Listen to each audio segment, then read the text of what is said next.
آیات بینات ہیں جن کے جو کہ قطعی دلالہ ہیں، جن کے اوپر کوئی بھی معترض اعتراض نہیں کر سکتا. شرط یہ ہے کہ وہ کم از کم اسلام کے اندر موجود ہو، تو وہ قرآن کریم کے اوپر اعتراض نہیں کر سکتا. تو اللہ نے کیا ارشاد فرمایا؟ وَاذْكُرْ اسْمَ رَبِّكَ وَتَبَتَّلْ إِلَيْهِ تَبْتِيلًا. اے حبیب اپنے رب کے نام کا ذکر کیجئے، وَتَبَتَّلْ إِلَيْهِ تَبْتِيلًا. یہاں پر صوفیاء کرام اس آیت سے مراقبے کی طرف لیتے ہیں دلیل کہ وَتَبَتَّلْ إِلَيْهِ تَبْتِيلًا. اے حبیب سب سے کٹ کرنا اسی کی جانب ہو جائیے. تو جب ایک انسان مراقبہ بھی کرتا ہے، جیسا کہ تصوف کی تعلیمات کے اندر ذکر کے ساتھ ساتھ مراقبہ بھی ذکر کی ایک چیز ہے، تو اس کا بھی طریقہ کار یہی ہوتا ہے کہ انسان الگ سے بیٹھ کر فقط اللہ کی خاطر وہ بیٹھ کر اللہ کا ذکر کرتا ہے، اور پھر جزوی طور پر تفکر کرتا ہے اللہ کی بارگاہ میں شیخ کے طریقہ کار سے جو بتایا گیا ہوتا ہے اس طریقہ کار کے اوپر. اچھا، یہ ہو گیا اللہ کے نام کے ذکر کے حوالے سے کہ جس ذکر کی طرف اللہ نے قرآن کریم کے اندر توجہ دلائی، ٹھیک ہے، وہ ذکر کون سا ہے؟ اللہ کے نام کا ذکر ہے. بس اسم ربی کا، جیسا کہ ایک اور آیت کے اندر بھی ہے، مولانا نے وہ آیت پڑھی، قد افلح من تزکا وذکر اسم ربہ فصلی. تحقیق فلاح وہ شخص پائے گا، حقیقت میں فلاح اس نے پائی جس نے تزکیہ کیا اور اپنے رب کے نام کا ذکر کیا، فصلی اور درود بھیجا. کیونکہ یہ آیت جب نازل ہوئی تو تب نماز مسلمانوں پر فرض نہیں تھی، تو مفسرین کرام نے یہاں پر لکھا کہ فصلی سے مراد نبی کریم صلی اللہ تعالیٰ علیہ وسلم پر درود بھیجنا، یہ چیزیں مراد ہیں. تو قرآن کریم کے اندر یہ آیات موجود ہیں. اللہ نے ارشاد فرمایا قرآن کریم کے حوالے سے، اِنَّا نَحْنُ نَزَّلْنَا الذِّكْرَ وَإِنَّا لَهُ لَحَافِظُونَ، کہ بے شک قرآن کو نازل کرنے والے ہم ہی ہیں اور قرآن کو ذکر کہا گیا. تو یہاں پر کوئی معترض اعتراض کر سکتا ہے کہ قرآن بھی تو ذکر ہے، تو کیوں نہ ہم قرآن کی تلاوت کریں؟ اعتراض کر سکتا ہے، قرآن کریم کی آیت ہے، کوئی بندہ اس کا انکار نہیں کر سکتا. اسی طرح ایک اور جگہ پر اللہ نے ارشاد فرمایا اقیم الصلاۃ لذکری، میرے ذکر کے لیے نماز قائم کرو. تو کوئی معترض اعتراض کر سکتا ہے جی کہ نماز بھی تو اللہ کا ذکر ہے، تو ہم اللہ کے نام کا ذکر کیوں کریں؟ ہم نماز پڑھیں گے، قرآن کی تلاوت کریں گے تو ذکر ہی ذکر ہے. تو اس کا جواب بھی قرآن کریم کے اندر ہی موجود ہے. ایک طرف اللہ نے نماز کو ذکر کہا، ایک طرف اللہ نے قرآن کو ذکر کہا. کوئی بھی معترض اعتراض کر سکتا ہے کہ قرآن بھی اللہ کا ذکر ہے، نماز بھی اللہ کا ذکر ہے. تو ان کا جواب بھی قرآن کریم کے اندر ہی اللہ نے ارشاد فرمایا. اللہ نے کیا ارشاد فرمایا؟ انما المؤمنون الذین اذا ذکر اللہ وجلت قلوبهم، بے شک مومن ہیں ہی وہی، مومن تو ہیں ہی وہی، اذا ذکر اللہ، کہ جب اللہ کا ذکر کیا جاتا ہے نا، وجلت قلوبهم، تو ان کے دل دہل جاتے ہیں. وَإِذَا تُلِيَتْ عَلَيْهِمْ آيَاتُهُ، اور جب ان پر اللہ کی آیات کی تلاوت کی جاتی ہے، زادتہم ایمانا، تو ان کا ایمان زائد ہو جاتا ہے. تو یہاں پر قرآن کو اللہ نے ذکر کو علیحدہ ذکر کیا اور تلاوت قرآن کو اللہ نے علیحدہ سے ذکر کیا. تو اگر قرآن ہی اللہ کا ذکر ہوتا تو ذکر کو علیحدہ سے ذکر کرنے کا کیا مقصد تھا؟ تو پتہ چلا قرآن بے شک اللہ کا ذکر ہے، نماز بے شک اللہ کا ذکر ہے، لیکن جس ذکر کی طرف بارہا توجہ دلائی گئی، جو ذکر تزکیہ نفس کے لیے ضروری ہے، وہ اس میں جلالت کا ذکر ہے، اللہ کے نام کا ذکر ہے. تو دوسری جو آیت تھی کہ اقیم الصلاۃ لذکری، نماز قائم کیجئے میرے ذکر کے لیے، تو اس کی بھی جو دلیل ہے نا وہ قرآن کریم کے اندر اللہ نے ارشاد فرمائی ہے. اللہ نے ارشاد فرمایا فَإِذَا قَضَيْتُمُ الصَّلَاةَ، جب تم نماز مکمل کر لو نا، فَاذْكُرُوا اللَّهَ، تو اللہ کا ذکر کیا کرو. تو یہاں پر بھی اللہ نے نماز کو علیحدہ سے ذکر کیا اور ذکر کو علیحدہ سے ذکر کیا کہ نماز جب پڑھ چکو نا، جب نماز مکمل کر لو تو پھر فَاذْكُرُوا اللَّهَ، اللہ کا ذکر کیا کرو. تو یہ جو چیزیں ہیں کہ اگر کوئی معترض یہ اعتراض کرے کہ ذکر کی حالتیں جو کہ قرآن بھی ہے اور نماز بھی ہے، تو اس کے لیے یہی جواب ہے کہ قرآن کریم کے اندر ہی آیات بینات کی تلاوت کو الگ سے ذکر کیا گیا ہے اور ذکر کو الگ سے ذکر کیا گیا ہے، نماز کو الگ سے ذکر کیا گیا ہے اور اللہ کے نام کے ذکر کو الگ سے ذکر کیا گیا ہے۔ تو بیسیکلی جس ذکر کی طرف قرآن کے اندر توجہ دلائی گئی ہے، ٹھیک ہے، اور حدیث کے اندر بھی اللہ نے ارشاد، نبی کریم صلی اللہ علیہ وسلم نے ارشاد فرمایا لِكُلِّ شَيْءٍ ثِقَالَةٌ وَثِقَالَةُ الْقُلُوبِ ذکر اللہ، کہ ہر چیز کو صاف کرنے کا ایک آلہ ہوتا ہے۔ جیسا کہ ہمارے جوتے اگر گندے ہو جائیں تو ان کو صاف کرنے کا آلہ کیا ہے؟ پالش۔ اسی طرح ہر چیز کو صاف کرنے کا ایک آلہ ہے۔ وَثِقَالَةُ الْقُلُوبِ، اور دلوں کو جب زنگ لگ جائے تو ان کو صاف کرنے کا آلہ کیا ہے؟ ذکر اللہ۔ وہ آلہ ہے اللہ رب العزت کا ذکر، کہ جو بندہ اللہ رب العزت کا ذکر کرتا ہے تو اس کا جو قلب ہے وہ بھی صاف ہو جاتا ہے، ٹھیک ہے، اور اس کو تزکیہ نفس بھی حاصل ہو جاتا ہے۔ اسی طرح عمومی طور پر تسبیحات کو بھی ذکر الہی کہہ دیا جاتا ہے، جیسا کہ سبحان اللہ، الحمدللہ، اللہ اکبر، لا الہ الا اللہ، ان کو بھی نا عمومی طور پر لوگ ذکر اللہ کے اندر ہی شامل کر لیتے ہیں۔ یہ بھی ذکر ہیں، لیکن جس ذکر کی طرف توجہ دلائی جا رہی ہے وہ یہ نہیں ہے۔ ان تمام تسبیحات کے الگ سے نام ہیں، جیسا کہ سبحان اللہ اس کو تسبیح کہا جاتا ہے، الحمدللہ اس کو تحمید کہا جاتا ہے، لا الہ الا اللہ ہے اس کو تحلیل کہا جاتا ہے، اللہ اکبر ہے اس کو تکبیر کہا جاتا ہے۔ جیسا کہ اللہ نے قرآن کریم میں واضح ارشاد فرمایا ہے یسبح للہ ما فی السماوات و ما فی الارض، کہ اللہ کی ہر وہ چیز جو آسمانوں میں موجود ہے اور جو زمینوں کے اندر موجود ہے وہ اللہ کی تسبیح بیان کر رہا ہے، ٹھیک ہے، لیکن بندوں کو کیا حکم ارشاد فرمایا؟ تسبیح کا حکم نہیں دیا، اذکروا اللہ، اللہ کا ذکر کرو، جیسا کہ وہ ہمارے شیخ طریقے اس آیت کی تلاوت کیا کرتے تھے، وَاذْكُرُوا اللہ اللہ اللہ اللہ ذکرًا کثیرا، اللہ کا ذکر کثرت کے ساتھ کرنا۔ تو پتہ چلا کہ یہ جو تسبیحات ہیں جن کو عمومی طور پر ذکر کہہ دیا جاتا ہے، یہ بھی اللہ رب العزت کے ذکر کے اندر شامل نہیں ہے۔ جزوی طور پر ذکر کا حصہ ضرور ہے، لیکن کامل طور پر جو ذکر ہے وہ اللہ کے نام کا ذکر ہے، اس میں جلالت کا ذکر ہے۔ سورہ مزمل کے اندر جس کی طرف توجہ دلائی گئی وَاذْكُرْ اسْمَ رَبِّكَ، اسی طرح ایک اور جگہ پر اللہ نے ارشاد فرمایا فَسَبِّحِ اسْمَ رَبِّكَ الْأَعْلَىٰ، اللہ کے نام کی تسبیح کرو، فَسَبِّحِ اسْمَ، تسبیح کرو، اسم ربک، اپنے رب کے نام کی، الْأَعْلَىٰ جو کہ بہت بلندیوں والا ہے۔ تو یہاں پر بھی تسبیح کرنے کا کس چیز کا حکم دیا گیا ہے؟ اسم ربک، اپنے رب کے نام کی تسبیح کرو۔ تو یہ بھی جو چیز ہے قرآن کریم کے اندر سے ثابت ہے۔ اچھا، اب یہاں پر بعض لوگ سوال کر سکتے ہیں کہ ذکر آہستہ سے کیا جائے یا بلند آواز سے کیا جائے، کہ عمومی طور پر ذکر بعض جو سلاسل ہے وہاں پر ذکر آہستہ کیا جاتا ہے، بعض جگہوں پر ذکر بلند آواز سے کیا جاتا ہے، اور بعض جگہوں پر مختلف طریقہ کار ہے، کھڑے ہو کر بھی کیا جاتا ہے، جھوم کر کیا جاتا ہے، تو مختلف طریقہ کار سے اللہ کا ذکر کیا جاتا ہے۔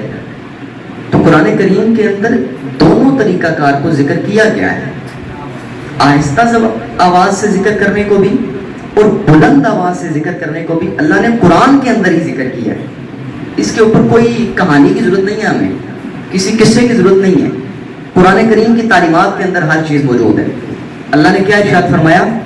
وَاذْكُرْ رَبَّكَ، اپنے رب کے نام کا ذکر، اپنے رب کا ذکر کرو، فی نفسک، اپنے نفسوں کے اندر، یعنی اتنی آواز میں کرنا کہ نفسک، تمہارے تک اس کی آواز ہو، تضرعا وخیفا، اور وہ آواز دوسروں سے خفیہ بھی ہو، یعنی خفی ہو، اسی لیے اس کو ذکر خفی بھی کہا جاتا ہے، لیکن تضرعا، ڈرتے ہوئے اللہ کا ذکر کرنا، ٹھیک ہے۔ تو قرآن کریم کے اندر اللہ نے ارشاد فرمایا وَاذْكُرْ رَبَّكَ فی نفسک تضرعا وخیفا، اپنے رب کے نام کا ذکر کرنا آہستہ آواز سے. اور آگے یہ آیت مجھے بھی مکمل یاد نہیں ہے چونکہ میں حافظ نہیں ہوں، تو یہ بڑی پریشانی ہوتی ہے کہ انسان کو بعض اوقات آیات جو ہیں وہ رہ جاتی ہیں. لیکن اسی آیت کے اندر اللہ نے آگے جو ارشاد فرمایا ہے اس کا میں مفہوم پیش کرتا چلوں. اللہ نے ارشاد فرمایا منافقین میں سے نہ ہو جانا کہ جو اللہ رب العزت کا ذکر کم کرتے ہیں. اور اللہ نے منافقین کی نشانی فرمائی بھی ہے قرآن کے اندر، وَلَا يَذْكُرُونَ اللَّهَ إِلَّا قَلِيلًا، کہ یہ اللہ کا ذکر نہیں کرتے لیکن بہت تھوڑا کرتے ہیں. تو یہ انشاءاللہ آگے چیزیں آ رہی ہیں. تو پتہ چلا کہ ذکر خفی جو ہے وہ بھی قرآن کریم سے ثابت ہے. اگر کوئی بندہ اپنی تسبیح پکڑ کر ذکر کر رہا ہے، ایک جگہ پر بیٹھ کر تنہائی میں اللہ کا ذکر کر رہا ہے، تو ہم اس کو برا بلا نہیں کہہ سکتے، وہ قرآن کریم کی تعلیمات پہ عمل کر رہا ہے. اسی طرح اگر کوئی بندہ بلند آواز سے ذکر کر رہا ہے تو کیا وہ قرآن سے ثابت ہے؟ بالکل قرآن کریم سے وہ بھی ثابت ہے. اللہ نے ارشاد فرمایا فَإِذَا قَضَيْتُم مَنَاسِكَكُمْ، جب تم مناسک حج ہے نا ان کو ادا کر لو، فَاذْكُرُوا اللَّهَ، تو اللہ کا ذکر کرو، كَذِكْرِكُمْ آبَاءَكُمْ، جیسا کہ تم اپنے آباء و اجداد کا ذکر کرتے ہو، او اشد ذکرہ، یا اس سے بھی شدید ترین ذکر کیا کرو. عرب کے اندر یہ ہوتا تھا کہ جب لوگ حج ادا کر لیتے نا تو خانہ کعبہ کی حدود کے اندر ہی نا ٹولیاں بنا لیتے تھے، اور مختلف قبائل کے لوگ ٹولیاں بناتے اور اپنے آباء و اجداد کے اس پہ تذکرے کرتے.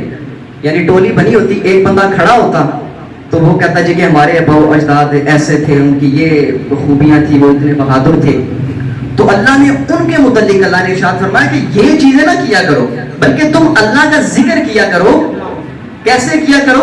کذکرکم آباءکم، جیسے تم اپنے آباء و اجداد کا ذکر کرتے ہو نا، بڑے کھڑے ہو کر اور تذکرے کرتے ہو کہ اللہ کا ہمارے آباء و اجداد ایسے تھے، ویسے ہی اللہ کا بھی ذکر کیا کرو. او اشد ذکرہ، یا اس سے بھی بلند ترین یا اس سے بھی شدید ترین اللہ کا ذکر کیا کرو. کیوں؟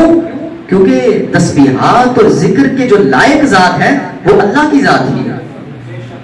کوئی بھی انسان کسی بھی تعریف کے لائق نہیں ہے. الحمدللہ رب العالمین، تمام تعریفات، تمام قسم کی حمد جو ہے وہ اللہ رب العزت کے لیے ہے. تو پتا چلا کہ کھڑے ہو بلند آواز سے ذکر کرنا، آہستہ آواز سے ذکر کرنا قرآن کریم سے ثابت ہے. یہاں پر کسی قصے کی، کسی کہانی کی ضرورت نہیں ہے. اب یہاں پر بعض لوگ یہ گمان کر سکتے ہیں کہ کھڑے ہو کر جو ذکر کیا جاتا ہے یا اونچی آواز سے ذکر کیا جاتا ہے تو اس کے اندر جو ہے وہ ریاکاری کا شائبہ ہے. لوگوں کے اندر ریاکاری آ جاتی ہے کہ اگر کوئی بندہ کھڑے ہو کر ذکر کر رہا ہے نا تو ہم اس کو، ہمارے دل میں یہ چیز آ سکتی ہے کیا ریاکار ہے، اللہ کا ذکر کر رہا ہے، اس کو چاہیے کہ اپنے دل میں کرے، آہستہ آواز سے اللہ کا ذکر کرے. کیا ریاکاری کر رہا ہے، دکھلاوے کے لیے کر رہا ہے. تو بڑی خوبصورت حدیث نبی کریم صلی اللہ تعالیٰ علیہ وسلم نے ارشاد فرمائی، اور 17 حدیث کی کتابوں کے اندر یہ روایت موجود ہے. نبی کریم صلی اللہ تعالیٰ علیہ وسلم نے ارشاد فرمایا جب اللہ کا ذکر کرو نا تو اتنی کثرت کے ساتھ کیا کرو، یقول لہم مجنون، کہ تمہیں لوگ مجنون کہیں. ٹھیک ہے. اور ایک اور حدیث جس کے اندر ریاکاری کا شائبہ ہی نبی کریم صلی اللہ علیہ وسلم نے ختم کر دیا. آپ نے صحابہ کرام سے کیا، آپ کو ارشاد فرمایا کہ اے صحابہ جب اللہ کا ذکر کرو نا تو ایسے اللہ کا ذکر کیا کرو کہ منافقین تمہیں ریاکار کہیں. حدیث کے الفاظ ہیں، نبی کریم صلی اللہ علیہ وسلم ارشاد فرما رہے ہیں کہ اللہ کا جب ذکر کرو تو ایسے اللہ کا ذکر کرو، ایسے بلند آواز سے اللہ کا ذکر کرو، ایسے انداز سے اللہ کا ذکر کرو کہ منافقین تمہیں ریاکار کہیں. اور دوسری حدیث کے اندر اللہ نے کیا ارشاد فرمایا، اللہ کا ذکر اتنی کثرت کے ساتھ کرو کہ لوگ تمہیں مجنون کہیں. اور انہی مجنونوں کے متعلق اللہ نے قرآن کے اندر ارشاد فرمایا، اللہ نے ارشاد فرمایا صبغۃ اللہ ومن احسن من اللہ صبغہ، یہ وہ لوگ ہیں جنہوں نے اللہ کا رنگ اپنے اوپر چڑھا رکھا ہے. ومن احسن من اللہ صبغہ، اور اللہ سے بہتر کس کا رنگ ہے. وَنَحْنُ لَهُ مُخْلِصُونَ، اور یہ لوگ کہتے کیا ہیں کہ ہم تو اسی کے لیے خالص ہیں، ہم تو اللہ کے لیے اخلاص والے ہیں. پھر آگے اللہ ارشاد فرماتا ہے قل اتحاجوننا فی اللہ وہو ربنا وربکم، کیا تم اللہ کے معاملے میں ہم سے جھگڑتے ہو؟ کیا تم ہمیں کہتے ہو کہ تم مشرک اور تم بدعتی ہو، تم دلالہ کے اندر گمراہ ہو؟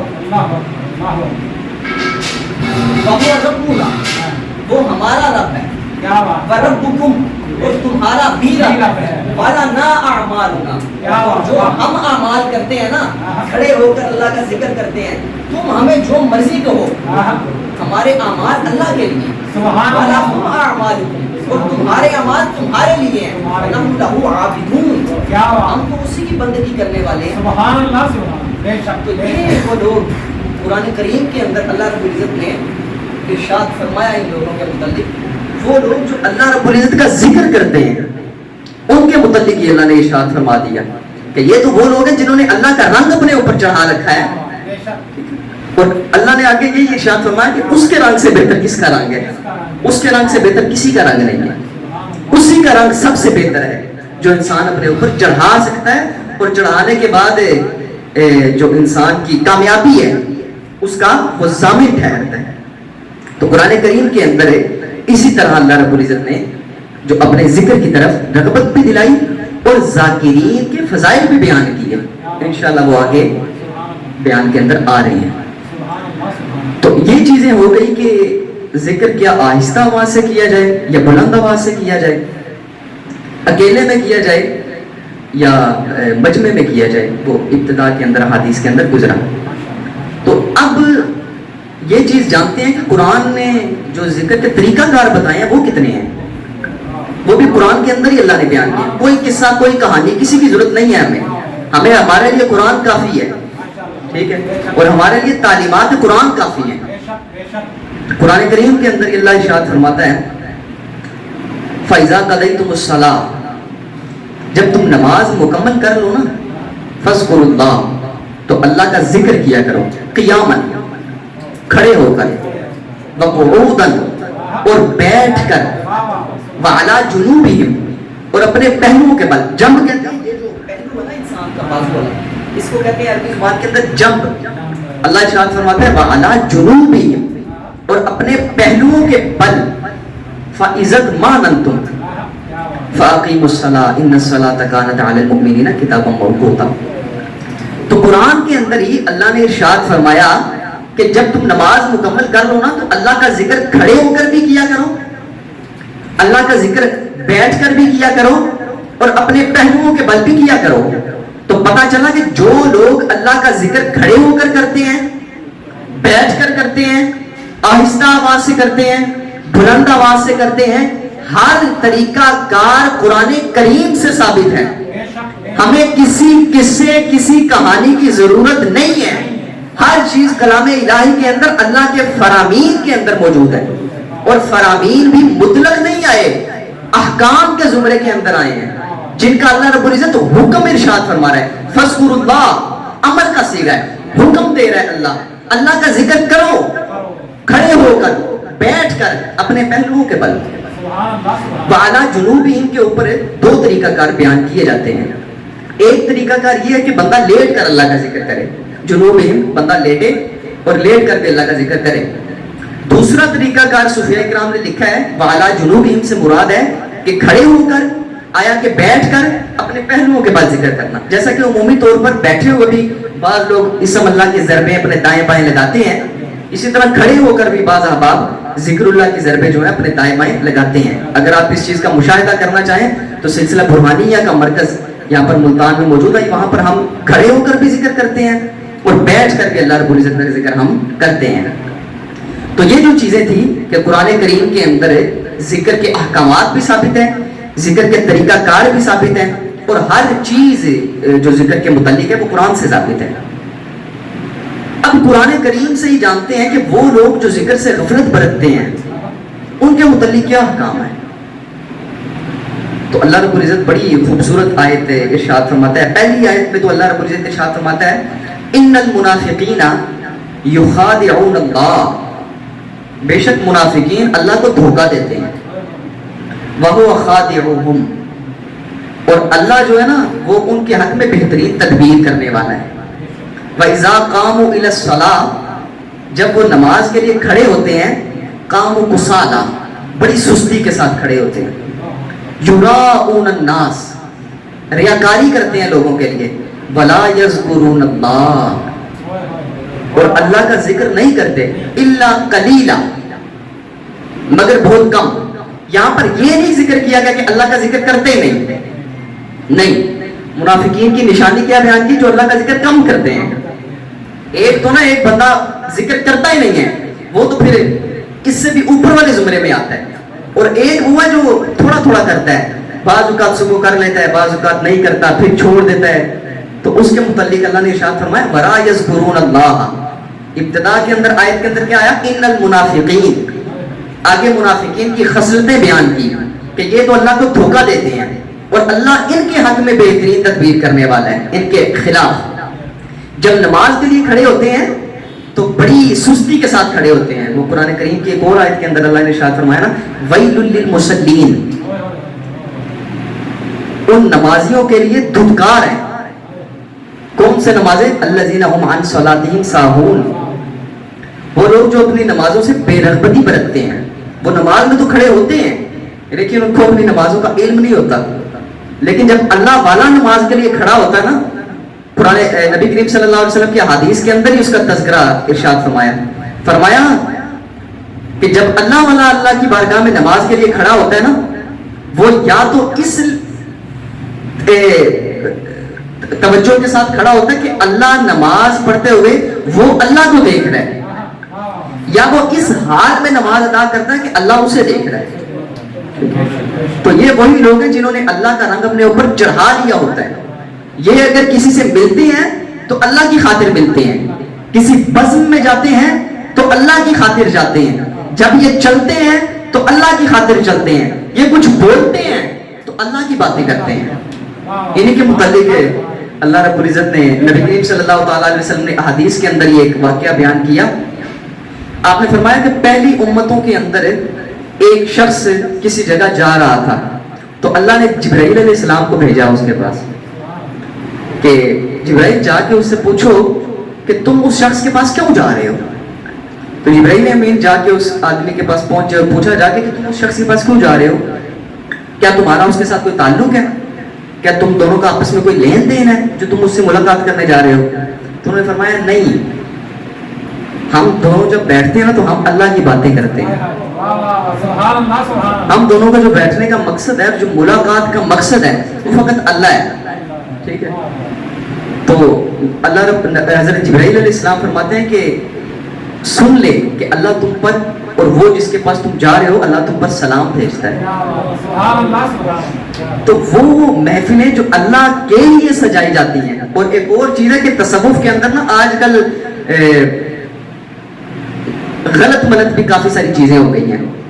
تصوف فقط اللہ کا نام ہے، ٹھیک ہے، اور صوفیاء کرام بڑی خوبصورت بات کرتے ہیں یہاں پر۔ آپ فرماتے ہیں کہ بیعت کا مقصد کیا ہے، کیونکہ تصوف میں آنے کے لیے ایک بیعت کی جاتی ہے، تو صوفیاء فرماتے ہیں کہ اللہ کے لیے، اللہ پر، اللہ سے عہد کرنے کا نام بیعت ہے۔ اللہ کے لیے، اللہ پر، اللہ سے عہد کرنے کا نام بیعت ہے۔ یہاں پر کیا آپ کو دنیاوی چیزیں نظر آئی ہیں بیعت کے اندر؟ کیا یہ کوئی چیز نظر آئی ہو کہ بیعت ہوں گے تو چلیں بیٹا پیدا ہو جائے گا، مال و اسباق زیادہ ہو جائیں گے؟ یہ چیزیں نہیں ہیں۔ تصوف کا مقصد اور بیعت کا جو مقصد ہے وہ اللہ ہے، اللہ کے علاوہ تصوف کا کوئی مقصد نہیں ہے، بیعت کا کوئی مقصد نہیں ہے۔ اور یہ جو عاملین ہیں مختلف قسم کے دم پھونک والے اور جن چڑیل نکالنے والے، یہ صوفیاء نہیں ہیں۔ صوفی وہ ہے جس کے پاس بیٹھے تو وہ اللہ کے متعلق بتائے کہ اللہ کدھر ہے۔ وہ انشاءاللہ آگے چیزیں آ رہی ہیں، وہ بھی انشاءاللہ ہم بیان کریں گے۔ تو قرآن کریم کے اندر ہی اللہ نے کیا ارشاد فرمایا کہ منافقین ہیں جو اللہ کا ذکر ہے بڑی قلت کے ساتھ کرتے ہیں۔ آگے ایک اور مقام پر اللہ نے ارشاد فرمایا اور فرمایا استحوذ علیہم الشیطان، شیطان ان پر بھاری آ گیا، شیطان نے ان کے اوپر قابو پا لیا اور کیا فانساہم ذکر اللہ، انہیں اللہ کا ذکر بھلا دیا۔ ہر وہ شخص جو اللہ کے ذکر سے غافل ہے، آج کل عمومی طور پر نا لوگ یہ بھی کہتے ہیں کہ ہم بلیو نہیں رکھتے، ہم بلیو نہیں رکھتے جی تصوف کے اوپر, ہمارا بلیو نہیں ہے. یہ وہ لوگ جو ریشنل تھنکر ہیں, جو اپنی عقلیات کے اوپر سوچتے ہیں, ان کے متعلق بھی آگے آ رہی ہیں, اللہ نے آیات بینات ہی آ رہی ہیں کہ اللہ نے ان کے متعلق کیا فرمایا. وہ لوگ الہ ہوا ہو کہ جنہوں نے اپنا الہ اپنی ریشنل کو بنایا, تھنکنگ کو بنایا ہوا ہے, اپنی عقلیات کو اپنا ہوا بنایا ہوا ہے, اپنا الہ بنایا ہوا ہے, اور اسی کی یہ پیروی کرتے ہیں. جو چیز ان کی عقل کے اندر آتی ہے اس کو یہ مان لیتے ہیں اور کہتے ہیں جی یہ تو چیز عقل کے اندر نہیں آ رہی. جی یہ دیکھیں نا جی کہ عقل کے اندر یہ چیز نہیں آ رہی کہ اللہ کا بندہ ذکر کرے پھر اس کو ذکر قلب حاصل ہو جائے. عقل اس چیز کے اندر, عقل کے اندر نہیں آ رہی. یہ عقل والی باتیں نہیں ہیں, یہ محبت کی باتیں ہیں, یہ اطاعت کی باتیں ہیں. ٹھیک ہے, اور ذکر کا جو بیسک مقصد ہے وہ بھی مقصد یہی ہے کہ اللہ کی محبت پیدا ہو, اور جب اللہ کی محبت پیدا ہو جائے گی نا تو پھر اطاعت کے اندر سرور آئے گا. پھر اطاعت انسان ایسے نہیں کرے گا کہ اس کے اوپر کوئی چیز تھوپ دی گئی ہے اور وہ کوئی چیز زبردستی کر رہا ہے. پھر وہ ٹائم رکھا کرے گا کہ بھائی نماز کا ٹائم کس ٹائم ہوگا, اور ایک نماز سے دوسرے نماز کے فاصلے کے اندر اس کا دل بے چین ہوگا کہ یار کب نماز آئے گی اور رب کے ساتھ ملاقات ہوگی, کب نماز کا وقت آئے گا اور رب کی تسبیحات بیان کریں گے, کب جمعرات کا دن آئے گا تو ہم اللہ کا ذکر کریں گے. تو یہ وہ لوگ ہیں جن کے متعلق قرآن کریم کے اندر اللہ نے ارشاد فرمایا. تو کیا ارشاد فرمایا؟ استحوذ علیہم الشیطان فانساہم ذکر اللہ. شیطان ان کے اوپر قابو, شیطان نے ان کے اوپر قابو پا لیا, ان کے اوپر شیطان حاوی آ گیا. اس نے کیا کیا؟ فانساہم ذکر اللہ. اس نے ان لوگوں کو اللہ رب العزت کا ذکر بھلا دیا کہ یہ لوگ اب اللہ کا ذکر ہی نہیں کرتے. ٹھیک ہے. اسی طرح عمومی طور پر بعض لوگ یہ کرتے ہیں کہ ہمارے اوپر معیشت بڑی تنگ ہے جی, کوئی دنیاوی حالات بڑے خراب ہیں, کمانے والے ہم 5 ہیں گھر میں لیکن کوئی برکت نہیں ہے, کمائی بہت زیادہ ہے لیکن اس کے اندر برکت نہیں ہے. تو اللہ نے اس کے متعلق بھی کیا ارشاد فرمایا؟ ومن اعرض عن ذکری, جو میرے ذکر سے اعراض کرتا ہے نا فإن له معیشتا ضنکا, میں اس پر معیشت تنگ کر دیتا ہوں. وہ جتنا مرضی کمانے لگ جائے لیکن اس کے کمائی کے اندر برکت نہیں ہوگی. کون؟ ومن اعرض عن ذکری, جو میرے رب, جو میرے ذکر سے اعراض کرتا ہے, فإن له معیشتا ضنکا, تو میں اس کے اوپر جو معیشت ہے وہ تنگ کر دیتا ہوں. تو پتہ چلا منافقین کی علامات, شیطان کے حاوی ہونے کے جو نتائج ہیں وہ بھی اللہ سے ذکر کی دوری ہے, اور معیشت کی جو تنگی ہے وہ بھی اللہ رب العزت کے ذکر سے دوری ہے. اب قرآن کریم کے اندر ہی اللہ رب العزت نے ارشاد فرمایا ہے کہ جو ذاکرین ہیں نا, اللہ رب العزت کا ذکر کرنے والے, ان کے متعلق اللہ رب العزت نے ارشاد فرمایا. آج کل عمومی طور پر تو یہ دیکھا جاتا ہے نا کہ کوئی سوال ہو تو ہم جو سوال کی صحیح جگہ وہاں پر رکھتے ہیں, اور اس کے اوپر حضرت علی کا قول بھی ہے. آپ فرماتے ہیں کہ سوال کو صحیح جگہ پر رکھنا اس کا نصف جواب ہے. ٹھیک ہے. اب شریعت کے اوپر ہمیں جب کوئی مسئلہ درکار ہوتا ہے تو ہم علماء کے پاس جاتے ہیں, لیکن ہماری بڑی غلطی ہے کہ ہمیں طریقت کے اوپر بھی جب کوئی مسئلہ درکار ہوتا ہے تو ہم علماء کے پاس ہی جاتے ہیں اور پوچھتے ہیں یہ طریقت کی یہ چیز کیوں ہے. ایک اور چیز میں بیان کرتا چلوں کہ طریقت جو ہے نا یہ بیان کا نام نہیں ہے کہ کسی چیز کو بیان کرنا. طریقت عمل کا نام ہے. طریقت جسے کہتے ہیں پریکٹیکل, طریقت تھیوری نہیں ہے. تھیوری ہے, بعض لوگوں نے بیان بھی کی ہے, تھیوری ہے, لیکن کلی طور پر جو حقیقی تصوف ہے وہ پریکٹیکل کا نام ہے, جس کے اندر انسان کو ذکر کرنا پڑتا ہے, شیخ تلاش کرنا پڑتا ہے, پھر مختلف جو چیزیں ہیں وہ اسے کرنی پڑتی ہیں.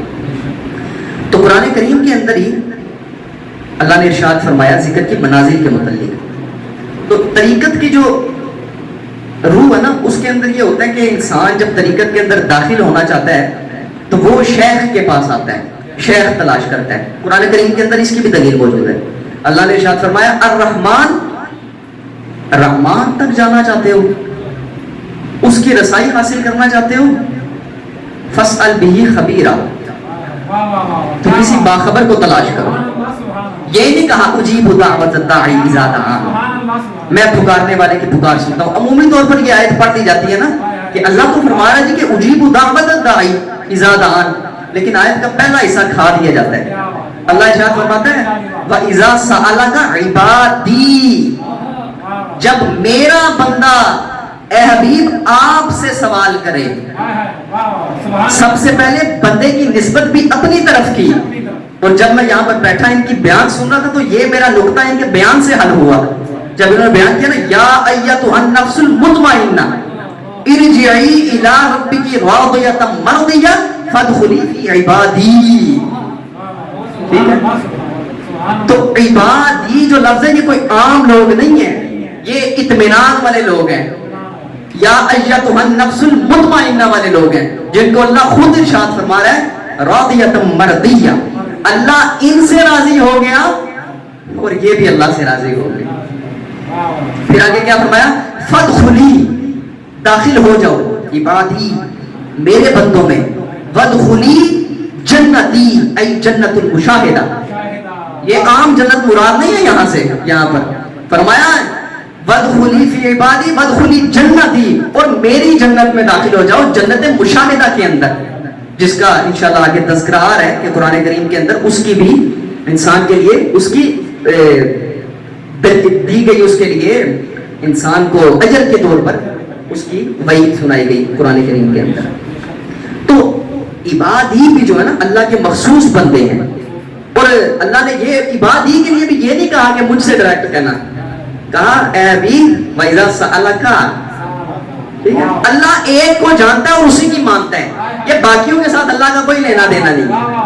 یہ آپ جب صوفیاء کرام کے پاس جائیں گے نا تو یہ آپ کے نقطے تب کھلیں گے کہ اللہ ایک کو جانتا ہے. اسی لیے فرمایا نا کہ كنت كنزا مخفيا فاحببت. ٹھیک ہے، آگے فرمایا فخلقت الخلق ای محمد الرسول اللہ صلی اللہ علیہ وسلم، کہ میں تو ایک چھپا ہوا خزانہ تھا، میں نے چاہا کہ مجھے چاہا جائے، مجھے پہچانا جائے. ٹھیک ہے، اور پہچانے کے لیے پیدا کس کو کیا؟ انسان کو. اور اس سے تقاضا بھی یہی کیا کہ میری معرفت حاصل کرنا. قرآن کے اندر اللہ نے ارشاد فرمایا نا وما خلقت الجن والانس الا ليعبدون اي ليعرفون، کہ ہم نے جنوں اور انسانوں کو اپنی معرفت کے لیے پیدا کیا.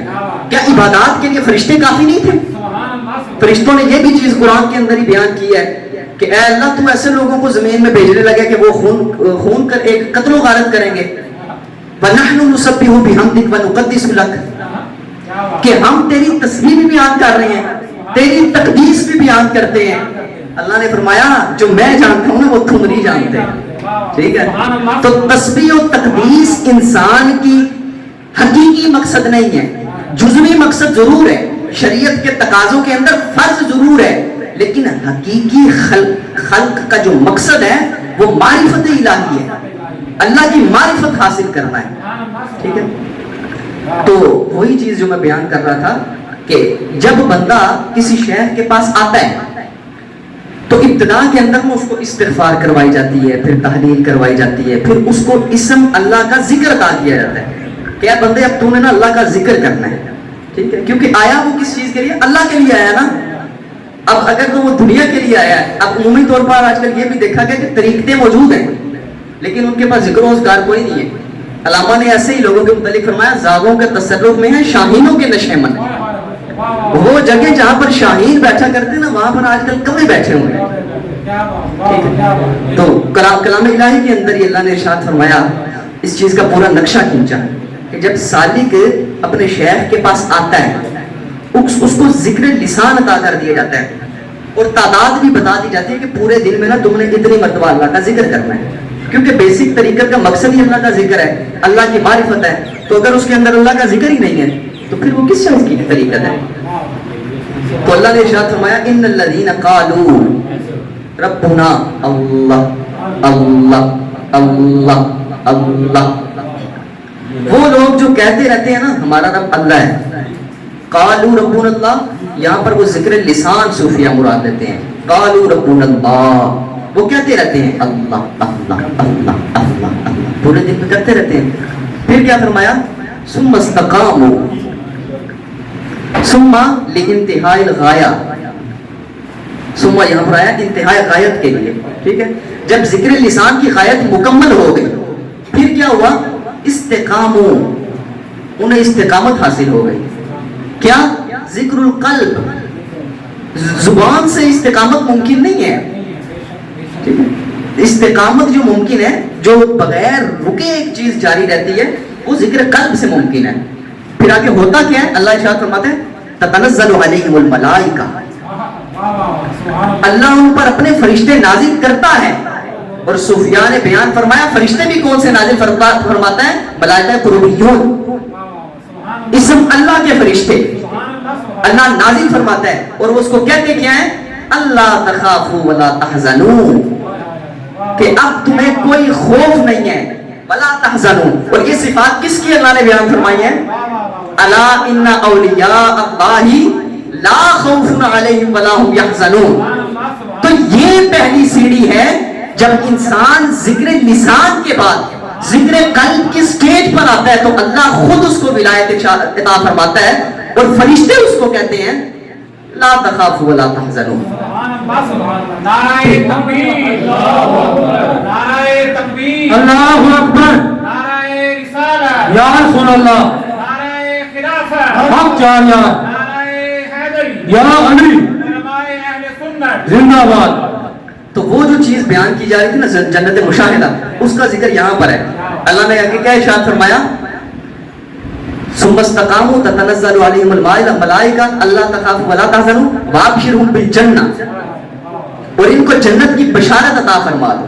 تو یہ جنت نہیں, یہ جو 7 آسمانوں کے اوپر ہے, ایک جنت 7 آسمانوں کے اوپر ہے, ایک ہے جنت مشاہدہ جہاں پر مشاہدہ ذات انسان کو ہوتا ہے. ٹھیک ہے, پھر آگے کیا ارشاد فرمایا؟ وابشرهم بالجنہ.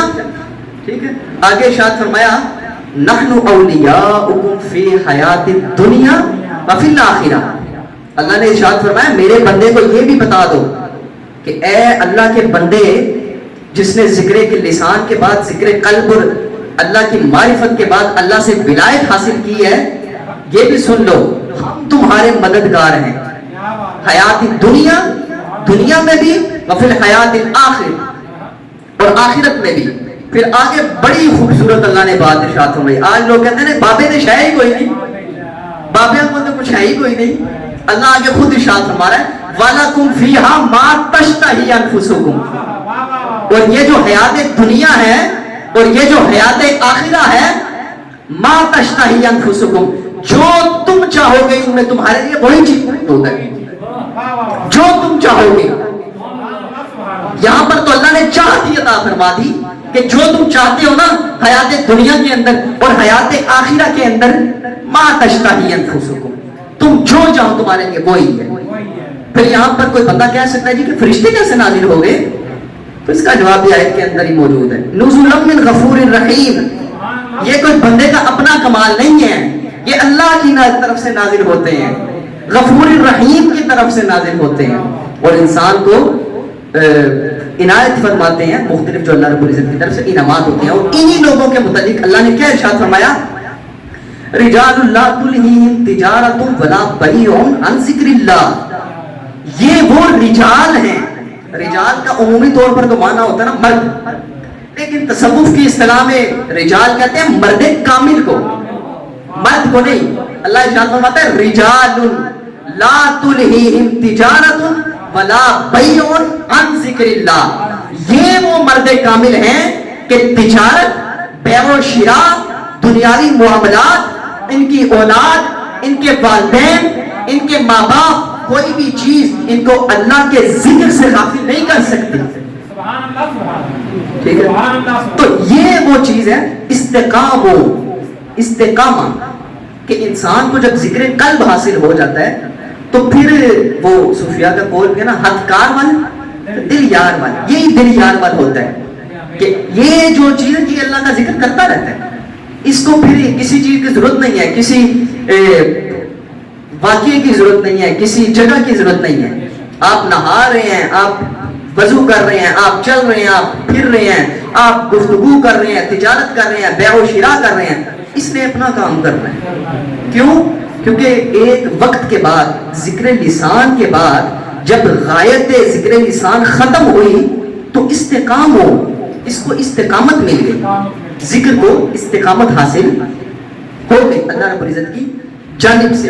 تو یہ جب ایک بندہ مرد کامل کے ہاتھ پر بیعت کرتا ہے اور بتائے گئے طریقے کے بعد ذکر لسان کے بعد ذکر قلب کی سٹیج حاصل کرتا ہے تو پھر جو ہے اس کا ذکر جو کبھی رکتا نہیں ہے۔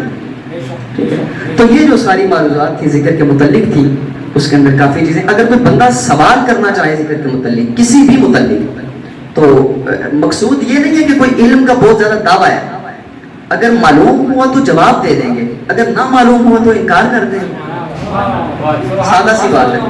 اس کے اوپر یہ چیز نہیں ہے کہ یہ جو معاملات ہیں یہ مولا علی گئی تھے کہ آپ نے فرمایا سلونی ما شئتم، تم جو چاہو ہم سے سوال کرو، تو ہم تو ان کے دھر کے اوپر پلنے والے ادنا حقیر سے لوگ ہیں۔ تو ہمارے شیخ طریقت سیدی فخر الدین رضی اللہ تعالیٰ عنہ ذکر لسان اور ذکر قلب کے متعلق آپ کے قصائد شراب الوصل کے نام سے، وصل کی شراب، آپ نے ارشاد فرمایا کہ جب میرا بندہ ہے نا وہ ذکر کرتا ہے، مرید میرا مرید جب اللہ کا ذکر کرتا ہے، ٹھیک ہے، تو ایک وقت کے بعد میں اس کا دودھ چھڑا دیتا ہوں، میں اس کا دودھ چھڑا دیتا ہوں۔ تو دودھ چھڑانے سے مراد کیا ہے؟ دودھ چھڑانے سے مراد ہے ذکر لسان چھڑا دیتا ہوں اور پھر اس کو ذکر قلب کے اوپر لے آتا ہوں، ٹھیک ہے۔ تو انشاءاللہ دوسرا جو مجھے ڈاکٹر صاحب نے موضوع دیا تھا وہ تھا ذکر اور فکر کا۔ آپ فکر کے متعلق بھی جانتے ہیں کہ فکر انسان کو کیسے حاصل ہوتی ہے۔ تو تصوف کی اگر کتب دیکھی جائیں تو وہاں پر بھی جو ترتیب ہے وہ یہی ہے، ذکر و فکر، ایسا نہیں ہے فکر و ذکر نہیں، پہلے ذکر ہے پھر بعد میں فکر ہے۔ اس کے اوپر بھی قرآن کریم کے اندر ہی دلیل موجود ہے، کوئی قصہ کہانی کی ضرورت نہیں ہے، قرآن کے اندر دلائل ہر چیز کے موجود ہے۔ اللہ نے ارشاد فرمایا ان الذین یذکرون اللہ، وہ لوگ جو اللہ کا ذکر کرتے ہیں، قیاماً کھڑے ہو کر، وقعوداً بیٹھ کر، وعلی جنوبہم اور اپنے پہلوؤں کے بل، ویتفکرون اور پھر وہ تفکر کرتے ہیں، فی خلق السماوات وفی الارض، سماوات کے اندر اور زمین کے اندر جب وہ تفکر کرتے ہیں تو پھر کہتے کہ ربنا، اے ہمارے رب، ما خلقتا ھذا باطلا، اے ہمارے رب یہ جو چیزیں ہیں نا تیری مخلوقات ہیں، سماوات ہیں، ارض ہیں، یہ تو نے باطل پیدا نہیں کیے۔ تو یہاں صوفیاء کرام بڑا خوبصورت نقطہ ارشاد فرماتے ہیں، آپ فرماتے ہیں کہ جب بندہ ذکر لسان کرتا ہے، ذکر لسان کے بعد اس کو ذکر قلب حاصل ہو جاتا ہے، اور ذکر کے بعد وہ جب تفکر کرتا ہے، آیت کے اندر کیا ذکر آیا؟ فی خلق السماوات وفی الارض، آسمانوں اور زمین کی تخلیقات کے اندر جب وہ تفکر کرتا ہے، وَيَتَفَكَّرُونَ اور وہ تفکر کرتا ہے قرآن کریم کے اندر، وَيَتَفَكَّرُونَ اور وہ تفکر کرتا ہے احادیث کے اندر، تو وہ کیا کہتا ہے؟ مَا خَلَقْتَ هَذَا بَاطِلًا۔ صوفیاء کرام یہاں پر بڑی خوبصورت چیز ارشاد فرماتے ہیں، آپ فرماتے ہیں کہ ایک علم وہ ہے کہ جو انسان اپنے حواس خمسہ کے ساتھ حاصل کرتا ہے، کتابی علم جس کو کہتے ہیں، کہ ایک بندے کو کوئی آیت تھی، اس نے کسی دوسرے مترجم کا ترجمہ پڑھ لیا، یہ تفکر نہیں ہے۔ اسی طرح تفسیر تھی، اس نے کسی مفسر کی تفسیر پڑھ دی، کسی مترجم کی کیے ہوئے احادیث کا ترجمہ پڑھ دیا، اس سے تو آپ مترجم کی سمجھ حاصل کر رہے ہیں، مفسر کی سمجھ حاصل کر رہے ہیں۔ اس لیے صوفیاء فرماتے ہیں کہ اپنے علم کی بنیاد مشاہدے پہ رکھو۔ صوفیاء اپنے علم کی بنیاد مشاہدے کے اوپر رکھتے ہیں، اسی لیے آپ دیکھیں گے کہ صوفیاء کے درمیان اختلاف نہیں ہے۔ اگر کوئی چشتی کوئی بات کر رہا ہے تو قادری بھی وہی کرے گا، اگر کوئی نقشبندی کوئی بات کر رہا ہے تو سہروردی بھی وہی کرے گا، اگر کوئی قادری کوئی بات کر رہا ہے تو برہانی بھی وہی کرے گا۔ صوفیاء کے درمیان آپ اختلاف نہیں پائیں گے، اختلاف ان کے درمیان ہے جن کے تعلیم کے مصادر علیحدہ ہیں۔ صوفیاء کا ایک ہی مصدر ہے، مشاہدہ، وہ جس چیز کو دیکھتے ہیں اسی چیز کو حق سمجھتے ہیں اور اسی چیز پر اپنے علم کی بنیاد رکھتے ہیں۔ اس کے اوپر بڑے واقعات ہیں لیکن وقت ابھی مجھے لگتا ہے خاصا زیادہ ہو گیا. میں انشاءاللہ تھوڑی دیر میں اپنی معروضات جو ہیں وہ ختم کرتا ہوں. تو تفکر کے اوپر آیت کے اندر جیسا اللہ نے ارشاد فرمایا کہ وہ جو تفکر کرتے ہیں آسمانوں کے اندر اور زمینوں کے اندر, ٹھیک ہے.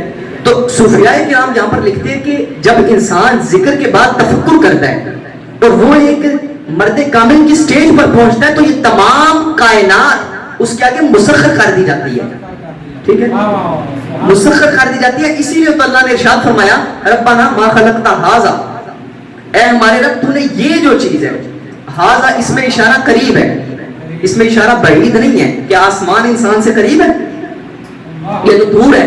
اس کے لیے تو ذالکہ کا لفظ استعمال ہونا چاہیے تھا.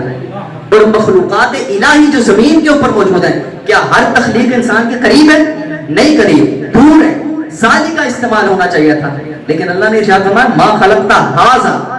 اس کے اوپر سید عبد القادر جیلانی کا وہ قول بھی ہے نا, آپ نے فرمایا میں زمین کو ایسے دیکھتا ہوں جیسے رائی کا دانہ میری ہتھیلی کے اوپر ہے. تو یہ وہ مقامات ہیں جو ایک بندے کو ذکر کے بعد اور ولایت کے بعد عطا کر دیے جاتے ہیں. اور تفکر کے اوپر علامہ اقبال کا بڑا خوبصورت شعر, آپ نے ارشاد فرمایا جز بقرآن دیغ میرو باہی است, کہ قرآن کے علم کے بغیر شعری بھی جو ہے نا وہ گدڑ کی مانند ہے. انسان قرآن کے علم کے بغیر شعر نہیں بن سکتا. فقر قرآن اصل شہنشاہی است, قرآن کا فقر حاصل کرنا اصل شہنشاہی ہے. پھر آگے علامہ نے یہ بھی فرما دیا کہ فقر حاصل کیسے ہوتا ہے. آپ نے فرمایا فقر قرآن اختلاط ذکر و فکر. فقر قرآن کے بارے میں مجھ سے پوچھتے ہو تو جان لو ذکر اور فکر کو ملا لینا. فکر را کامل نہ دیدم جز بذکر. آگے علامہ فرماتے ہیں میں نے آج تک کوئی بھی ایسی فکر کامل نہیں دیکھی جو ذکر کے بغیر ہو. نہ دیدم, میں نے آج تک کوئی بھی ایسی فکر نہیں دیکھی جو قرآن کے ذکر کے بغیر ہو. اسی کے اوپر ہمارے سیدی فخر الدین رضی اللہ تعالیٰ عنہ کا بڑا خوبصورت واقعہ ہے. آپ ایک دن مصر کے اندر موجود تھے تو ایک آدمی آیا تو انہوں نے سوال کیا کہ قرآن کریم کے اندر موجود ہے افلا یتدبرون افلا تعقلون, کہ قرآن کے اندر اللہ نے ارشاد فرمایا کہ تم تفکر نہیں کرتے, تم تدبر نہیں کرتے. تو ہم جو علماء کرام ہیں نا ہم قرآن کے اندر تفکر کرتے ہیں, تدبر کرتے ہیں. تو سیدی نے ارشاد فرمایا نعم التفکر مباح ولکن بعدت التفکر. ہاں تفکر مباح ہے لیکن تفکر کی ٹول کٹ بھی ہونی چاہیے بندے کے پاس. تفکر کی ٹول کٹ کے بغیر جو ہے وہ تفکر کامل نہیں ہوتا. تو انہوں نے آگے سے سوال کیا حل عندکم الصوفیہ, اے صوفیاء کیا تمہارے پاس وہ ٹول کٹ موجود ہے؟ تو آپ نے فرمایا نعم ذکر اللہ. فرمایا ہاں اللہ کا ذکر. ہم اور انہی کے متعلق تو اللہ نے ارشاد فرمایا رجال اللہ تلہم تجارت ولا بیع عن ذکر اللہ, وہ لوگ جن کی تجارتیں اور کوئی بھی چیز ذکر سے ان کو غافل کر ہی نہیں سکتی. تو کلام الہی سے ہم نے جانا کہ ذکر کیا چیز ہے. اور تفکر بھی جو ہے انسان کی جو فکر ہے, ذکر کے بغیر انسان کی فکر کامل کبھی نہیں ہو سکتی. آپ صوفیاء کرام کے کلام پڑھیں, آپ علماء اعظام سے یہ چیزیں سیکھیں کہ اگر ذکر کے بغیر آپ فکر کریں گے, قرآن کریم کا ترجمہ پڑھیں گے, تفسیر پڑھیں گے, تو وہ آپ مترجم کی اور مفسر کی سمجھ کو اڈاپٹ کر رہے ہیں, وہ آپ کو تفکر نہیں کر رہے. ٹھیک ہے, تفکر جو ہے وہ ایک مرتبے کے بعد جا کر تفکر کی کنجی انسان کو عطا کر دی جاتی ہے. تو پھر وہ کہتا ہے ما خلقت ھذا باطلا, اے ہمارے رب یہ جو تیری جتنی بھی تخلیقات ہے نا یہ قرآن کریم کی خلق ہے, اس کے علاوہ یہ آسمان ہے, یہ زمین ہے, یہ تو نے باطل پیدا نہیں کی ہے. اور ایک صوفی اور ایک مرد کامل اس کی رسائی یہ ملکوت سے تو بہت اوپر ہے. یہ ملک, یہ ملکوت, جبروت, لاہوت, ہاہوت, ایسے ہی تو نہیں نا. اللہ نے کیا ارشاد فرما دیا کہ جنت مشاہدہ فابشرہم بالجنہ, یہ جنت مشاہدہ جو ہے یہ تمام عوالم سے اوپر والی جگہ ہے. عوالم تو 5 ہے نا, 5 عوالم سے اوپر بہت سارے مقامات ہیں, اور جنت مشاہدہ جو ہے یہ قریب ترین مقامات میں سے جہاں پر مشاہدہ ذات ممکن ہے. انہی لوگوں کے متعلق اللہ نے پتہ کہ ارشاد فرمایا یا ایھا الانسان انک کادح الی ربک کدحا, اے انسان تو بڑی دبو کر رہا ہے اور تو بڑی تکلیفات اٹھا رہا ہے، فملاقیہ، بس تو ملاقات کر لے گا، تو اللہ کو پا لے گا، ٹھیک ہے؟ یا ایھا الانسان انک کادح الی ربک کدحا، اے انسان تو اللہ کی طرف جانے کے لیے اتنی تکالیف برداشت کر رہا ہے۔ صوفیاء کرام بڑی تکالیف برداشت کرتے ہیں۔ نبی کریم صلی اللہ تعالیٰ علیہ وسلم سے ایک صحابی نے سوال کیا نا کہ یا رسول اللہ آزمائشیں زیادہ کس کے لیے ہیں؟ تو آپ نے ارشاد فرمایا سب سے پہلے انبیاء کے لیے، پھر جن کا مرتبہ ان سے کم ہے، پھر جن کا ان سے کم ہے، پھر جن کا ان سے کم ہے، پھر جن کا ان سے کم ہے۔ تو یہ جو اولیاء ہیں ان کے متعلق تو نبی کریم صلی اللہ علیہ وسلم نے ارشاد فرمایا العلماء ورثۃ الانبیاء، یہ علماء نہیں، العلماء ای یعلم الاسم علم الاسماء، علم الافعال، علم الذات و علم الصفات، وہ علماء جو علم ذات جاننے والے ہیں، علم الاسماء جاننے والے ہیں، علم الصفات جاننے والے ہیں، وہ والے علماء انبیاء کے وارث ہیں۔